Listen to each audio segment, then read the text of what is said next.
আসসালামু আলাইকুম বন্ধুরা, আজ জীবনের সবচেয়ে গুরুত্বপূর্ণ বিষয় নিয়ে হাজির। আপনাদের সকলকে শোনার জন্য অনুরোধ করছি, দয়া করে শেষ পর্যন্ত শুনুন, ভালো লাগবে ইনশাল্লাহ। চলুন শুরু করা যাক। কি অদ্ভুত তাই না? আপনি সারা রাত জাগেন, ঘুম আসে না, আবার আপনিই ফজর পড়তে পারেন না, কারণ আপনার ঘুম ভাঙে না। এটা আসলে শয়তানের ধোঁকা।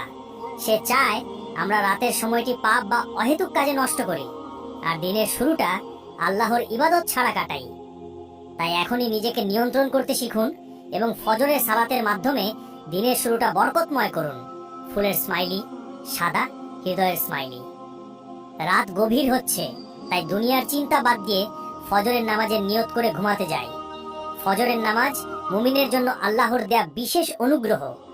রাসূলুল্লাহ সাল্লাল্লাহু আলাইহি ওয়াসাল্লাম বলেছেন, যে ব্যক্তি ফজরের নামাজ আদায় করে সে আল্লাহর হেফাজতে থাকে।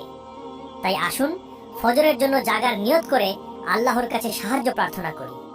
আল্লাহ যেন আমাদের এই আমল কবুল